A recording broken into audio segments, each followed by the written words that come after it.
Good evening and thank you for joining us for KREM 2 News 10 at 10, where we give you more news in less time. Let's get started. First up tonight, thunderstorms moving through the region tonight, Spokane County, and several others under warnings as we speak.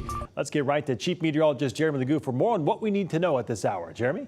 Well, Mark, as the storms move out and wind down, we're kind of switching over to more of what's left behind. And for some of us, that's flooding. We have some aerial flood advisories in effect through 11 p.m. That's for parts of Lincoln County now. Our one in Spokane expired here at 10 p.m. on the dot, so just a minute ago. This is the latest information coming in. And what we have are all those storms kind of moving out. We knew this would happen.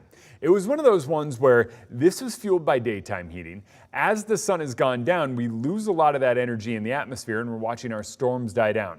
Missed out on a bulk of the action here on the South Hill, but we did see a little bit. Across the region, we saw quite a bit of activity, even a severe thunderstorm out near Cheney. More activity kind of developing along the state line, down along the Palouse. Up to the north, a little bit of activity, but overall, things are calming and much calmer than where they were. As we move into the day tomorrow, we are going to see another round of those thunderstorms. I don't think they're as widespread, and I think most of them stay in the mountains. But temperatures climb. 87 tomorrow, 91 Thursday, 92 by Friday, and even hotter this weekend. All right, sounds good, Jeremy. We'll check back in with you later in the broadcast. Tonight, dozens of homes are being threatened by a new brush fire burning near Wenatchee. Crews say it's burned about 50 acres so far. And take a look at this video sent in by a viewer with smoke and flames just hundreds of feet from local houses there. State firefighting resources are on the way. People were being told to leave their homes earlier tonight, but evacuation orders have now been lowered to level 1. No word tonight on what sparked that fire. And new tonight, a hefty price tag for a building that was already finished just last year. Part of Spokane Valley City Hall is back under construction. KREM 2's Kyle Simchuk joining us now with the details. A portion of Spokane Valley City Hall is being demolished and reconstructed less than 6 years after this building was finished. The mayor and council members are still unable to use their own council chambers. An exterior wall began sinking and parts of the building started to crack. In 2020, the city filed a lawsuit against Meridian Construction, the main contractor, along with several other companies. That matter is still ongoing. It needs to be fair for the city of Spokane Valley taxpayers. We really need to recoup any expenses that have been incurred as a result of necessary repairs to get the building that we expected to get when we made the initial investment in City Hall. Repairs could cost upwards of $5 million. The city has brought in Garco Construction to make those repairs and look at what else needs to be fixed. The exterior wall of the council chambers is being demolished and reconstructed. That should be finished by this fall. 10 interior doors also need to be reframed and replaced. Roof and attic work may not be complete until next summer. So tonight, council members receiving an update on all of that at tonight's meeting. And if the city and those former contractors cannot reach a settlement out of court, the case will go to trial. Right now, that's scheduled for August of 2024. Reporting in Spokane Valley tonight, Kyle Simchuk, KREM 2 News.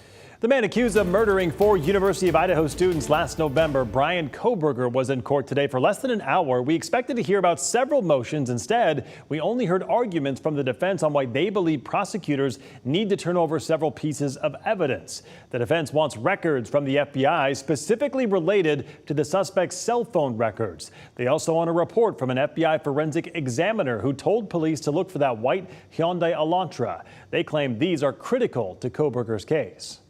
These are things that we need to have. There is a heightened standard now that the state has filed this notice of intent to seek death. And they haven't proffered any reason as to why this would be needed for the preparation of their case. Prosecutors argue they are still waiting to get more records from the FBI themselves. As for those motions we didn't hear today, our contact with the Idaho court says it all depends on what both sides agree upon. Yesterday, we learned the death penalty is on the table for Coburger if he is found guilty. Our sister station spoke with a prosecutor who says the families of the 4 victims likely agreed on pursuing the death penalty. I've had cases where I'll sit down with a family and they would say, spare this person's life. And that weighs heavily. You know, they're not the chief decision maker in that decision.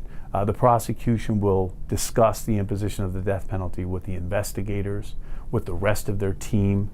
And that all factors into a cocktail that really makes the decision for them. He also said the decision to seek the death penalty will impact the length of time it will take to get to trial, but regardless, he says this will be a lengthy process. It is like highly confidential, secret. This is secret information. Look at this. Well, that is former President Donald Trump in a bombshell audio recording discussing secret documents at his golf club in New Jersey. The secret documents were reportedly a sensitive Defense Department plan of attack on Iran. The recording, likely a key piece of evidence in the federal government's classified documents case against the former president.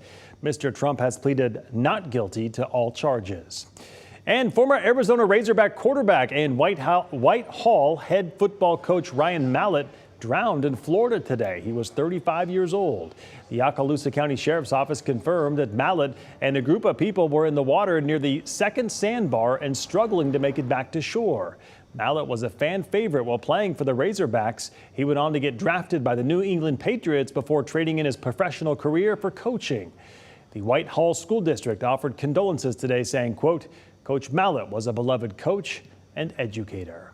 Meantime, major wildfires in Canada causing smoke to drift over parts of the United States. Here's video from Moline, Illinois earlier today. People said when you walked out the door, you couldn't see very far in front of you and it smelled a whole lot like smoke. The unhealthy air is expected to continue into Wednesday due to northerly winds. And caught on camera tonight, a whale freed from a shark net off the coast of Australia. This is video from the SeaWorld Foundation. They say the whale was caught during peak migration season, which is when thousands of mammals swim north for warmer waters. Environmental groups have long been calling for the removal of nets during migration season. Even if whales are freed from the nets, they don't often survive the ordeal due to all the stress that is incurred. And now to our night beat with a quick look at the day's top stories. Today, Washington state, city, and tribal leaders came together here in Spokane to talk through the fentanyl crisis and discuss possible solutions. Eastern Washington Congresswoman Kathy Morris Rogers invited multiple agencies to have a seat at the table. In that hour-long conversation, leaders and families impacted by fentanyl talked about the damaging effects of drug misuse. There was a real focus on making sure that we're doing more in our schools and educating our kids, the importance of supporting local law enforcement and the resource officers and the role that they play in helping raise awareness and make sure that people are aware of the threat. Spokane Mayor Nadine Woodward agreed, saying education needs to start in elementary schools and continue through the high school level.